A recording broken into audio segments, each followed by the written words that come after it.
like Spotify, Apple Podcasts, Radio Public, and many other platforms. You can also make money off your podcast with no minimum listenership. And who doesn't like to make money with Anchor? It's everything you need to make a podcast in one place. So if you're interested, please download the free Anchor app or go to anchor.fm to get started. I'll repeat that. Download the free Anchor app or go to anchor.fm to get started. Peace. Yo. What's up, guys? This is the Playouts of Life podcast with your host, Adrian Hatcher. Y'all know what we do on this podcast. It's a pod where we talk about basketball, lifestyle, and finances in that order. But most of the time we go off the top. And today's episode is definitely going to be an episode off the top. I just got home, just ate some pizza. Honestly, haven't had much time to think about this other than my initial reaction. But literally probably about an hour ago, John Wall got traded to the Houston Rockets and Russell Westbrook got traded to the Washington Wizards. The deal went down. It was pretty much a player swap with the Houston Rockets giving up a first round pick to the Washington Wizards in order to get the deal done. I don't know what is going on with the NBA right now. This offseason has definitely been up there in echelon for like one of the top off seasons so far, because honestly, Russell Westbrook is a dynamic player. Don't get me wrong. He is an amazing player. His passion, his love for the game, his tenacity, all that plays a role into the triple-double machine we know as Russell Westbrook.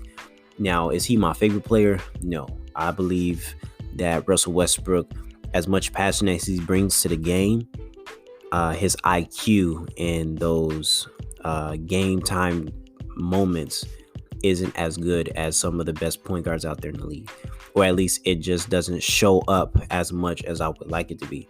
In big moments, it just doesn't seem like what he brings to the game is ever enough to push him to the point where he can make an NBA Finals. Of course, he made it before with Kevin Durant to the Western Conference Finals. And I believe he actually did make it to the NBA Finals. I would have to check that to make sure. But it's never pushed him over the hump, especially if he doesn't have another MVP caliber type of player next to him.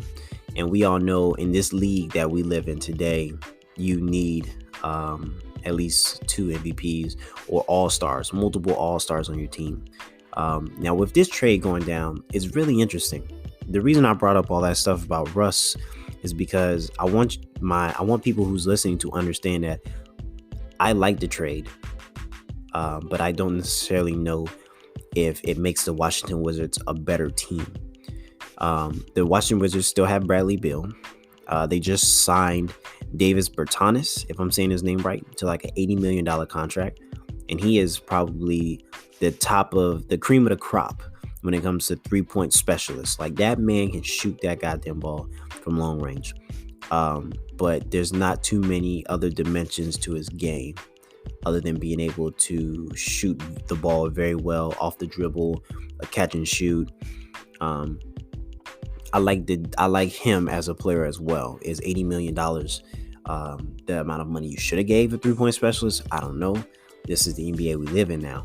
And then they have a cast of other players on the Washington Wizards, such as Ryu Hachimura, off the top of my head, and just a bunch of other decent, great NBA role players. And now you add a Russell Westbrook with a Bradley Beal and a cast of role players. Do you make it to the playoffs? Maybe. You may make it to an 8th seed. You may make it past an 8th seed. It really just depends. With COVID kind of being a major factor in NBA games now, you may just get a great schedule. You'll probably play teams sometimes that won't have their best player or won't have key role players because of COVID testing. And I urge everybody to continue to stay safe during this COVID era we live in.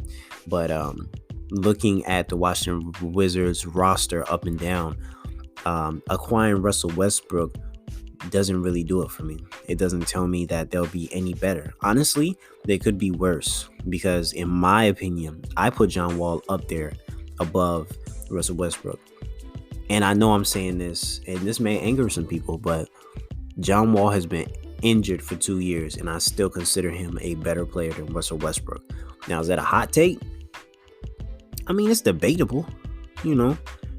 Of course, Russ has put in more time, but in that time, where are the results? He was with a MVP caliber player in James Harden last year, or this year, and it didn't get them any closer to a championship. Nobody expected them to beat the Lakers, and they didn't stand a chance against the Lakers. When it came down to the actual games being played, they just didn't have the firepower. Harden has always been the type of player where you know he can get you so far because of his talent, and you hope and pray that the team, you know, when they do get the ball, that they make the shots necessary to close the game. It just hasn't happened. And when they added Russell Westbrook this year, you know, people are looking at 2 MVPs on this roster. They're like, oh my God, they should at least make it to the Western Conference Finals. And that didn't happen because Russell Westbrook, in my opinion, didn't bring anything new to the team other than be a second dominant ball handler and drive to the basket and pick up a couple fouls, which he was struggling at the free throw line as well during that series with the Lakers. So, man, it's tough, man. In my opinion, the Washington Wizards didn't really gain much. To me, I honestly think they lost this trade. Maybe if they give up Bradley Beal as well and they can kind of go for a restart, I would probably agree with the decisions they are going to make. But if you don't trade Bradley Beal, and with the start of the season, it doesn't look like a trade is going to happen with Bradley Beal. So we can definitely say that the team is going to have a Russell Westbrook and Bradley Beal on that team. I don't feel confident that the Washington Wizards can make it any further with Russell Westbrook. He just, no matter what he does, there's something he's missing. I call it basketball IQ. Maybe he's not the closer that I would think somebody at his level should be. You know, he brings all this passion throughout an entire game, but I don't trust the ball in his hands with only a couple seconds on the clock. I don't believe he would generate an efficient shot. I honestly think he would make it tougher on himself. That's just the type of player he is to me, you know, but my opinion is just a one opinion of many, you know. But let's get into the Houston Rockets side of this trade. So they got John Wall, and of course we know John Wall's been out for 2 years. Before he went out, he ended up signing a super max extension, I believe. Basically, he is one of the highest paid players in the NBA. And for 2 years straight, he is still one of the most highest paid players in the NBA. And he has not played a single game since 2018 or 2017, if I'll make it right. So this trade is kind of like a hypothetical look into what we hope John Wall has gotten back to. You know, with all that time off and him recovering from injuries, you just believe that he can get back to what he was, because what he was got them to the playoffs, got them at least, I think they were a high seed, and I believe the last time they made the playoffs, they went up against the Boston Celtics and lost in 7 games. I believe so. And he had an amazing series, but at the time, Isaiah Thomas was on a roll of his own with the Celtics. An amazing series, but you would just hope with all that time off, he's an even better player. You know, he's developed his shot more. He already had an amazing eye for getting his teammates involved. And, you know, and you would hope he also stays as dynamic and powerful as he was when he goes to the rim. You know, if he was 100% John Wall, the John Wall we knew, and he has gotten better, and you give him the Rockets, you know, team with a James Harden, who we hope won't get traded to the Nets. That's another discussion that I can bring up in the pod. But you have a John Wall, James Harden, good cast of role players. They just got Christian Wood. I think that was a great pickup in the offseason. DeMarcus Cousins is reunited, and it feels so good. Yeah, he's reunited with John Wall, so that is going to be awesome, in the NBA to have. You also got PJ Tucker. I'm just trying to wrap my brain. Gerald Green has been signed on a 1-year deal. Gerald Green, man, I don't even know why they let him go at one point. The year that he was with the Rockets, he was fucking amazing. He was just killing defenses with his, shot making and his unpredictability, man. I really feel like Gerald Green is a great pickup for any team, but with the Rockets, he just seemed to just fit in perfectly. And now they have him back. And I'm trying to think of the other players on the roster, which I don't know why I'm blanking right now. But because they just made it to the playoffs. Daniel House, after the mishap in the bubble, he's still a really good player, really good three-point shooter. He'll be on the team. John Wall has the weapons. I truly believe the Houston Rockets won this trade. There's no doubt in my mind. If John Wall is even 80% of what he was, the Houston Rockets win this trade. It's just they know they got the better player. Did they get the most expensive player? Yes, they definitely got the most expensive player. I think the reason they even added a first round pick to the trade itself, to bring Russell Westbrook to the Washington Wizards, is because they needed to match up the money. If I think I have that right, because I know John Wall makes more money than Russell Westbrook, which is crazy that he's been out for 2 years, but he still makes more money than this man. But this is John Wall's year to prove that he's still got it, that he can still be a dynamic player in the NBA, that he is still one of the top 10 point guards that we have right now.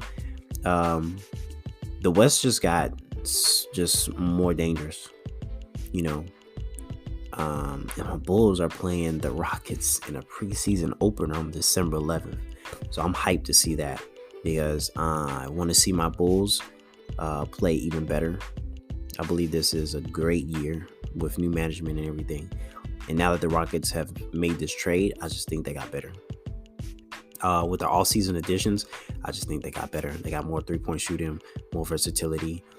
They got a new coach who's not going to make their style of play shoot threes, layups, run. Not that great defense. That's literally what Mike D'Antoni was doing. And now they have a coach who is here to prove himself. They have a John Wall who's here to prove himself, prove that he's still up there in the echelon of point guards. And they have new players, off-season additions, trying to prove themselves on new contracts, trying to prove that they belong on the Houston Rockets. They belong on a championship contender. But Boogie Cousins is trying to prove himself. The Houston Rockets have become a team that is all about proving themselves. I'm gonna make that the title. Something about proving yourself. I don't know. It's gonna have to be. The Houston Rockets are one of the top teams in the West. I'm gonna call it right now. I think honestly, they're up there with the Denver Nuggets. If everything just goes the way it's supposed to, I could see the Houston Rockets and Denver Nuggets in a 7-game series battling it out, trying to get back to the Lakers again. I mean, honestly, it's crazy how good they got with this trade. And I don't know if a lot of people are going to see it that way because of John Wall's injury history, but I haven't even really brought up Harden. But Harden is also a big contributor in this, because with the new coach, I think he may implement a system that has Harden go off ball more, because John Wall is such a good facilitator and dynamic player. Can you imagine teams loading up on John Wall to get him out the paint?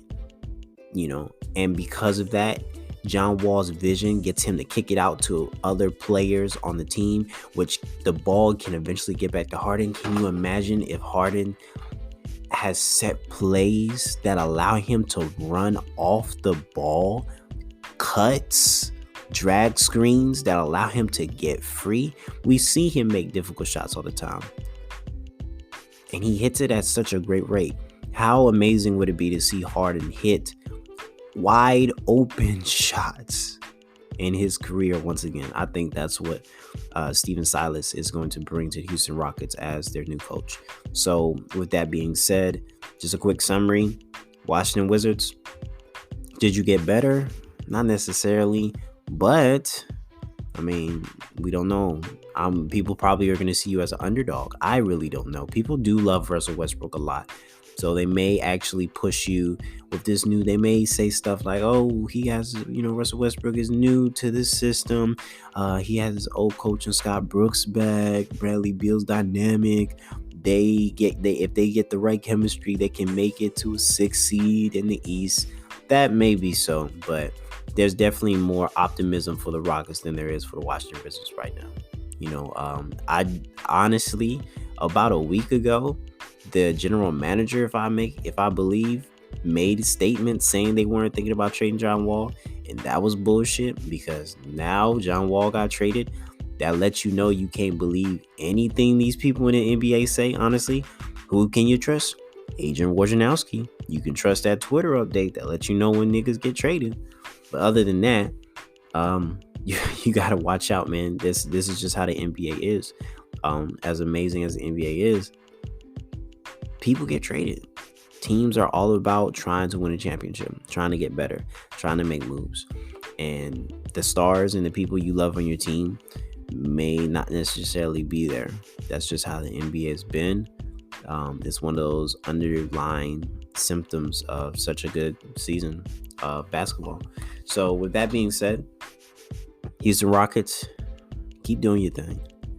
I'm going for you this year. We'll see how you play. We'll see how you play my Bulls on the preseason opener, and we'll see how you do this season. But I got big dreams. I think y'all gonna do really good. I think y'all gonna definitely show up in the playoffs. I think that is gonna be a boost, because I feel like John Wall is a closer, and I feel like Harden will have the space and the right teammate to allow him to have less on his plate when it comes to closing regular season games and closing in the playoffs. So yeah, that's my take on the trade that just happened. I just wanted to speak on it because it was crazy, and I just basically made 18 minutes of content just talking about that. On the next episode, though, we are going to talk about the Chicago Bulls.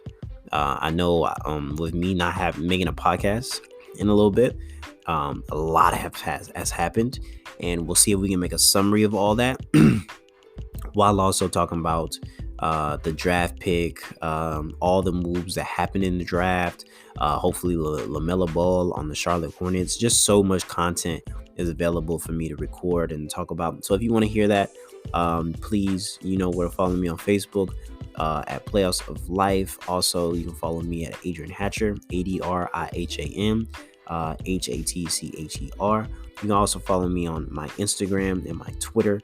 Those are also Playoffs of Life. I believe on Instagram, though, it's Playoffs of _ life. Don't quote me on that. I gotta recheck that stuff to get that organized. But I will drop my social media handles in the description for this video. And I hope y'all enjoy your day or your nights, guys, wherever you are. With that being said, you know how we like to end the pod. Everyone has dreams, but only you can make it a reality. So y'all enjoy your day, guys. I will see you next time on the next episode of the Playoffs of Life podcast. See ya.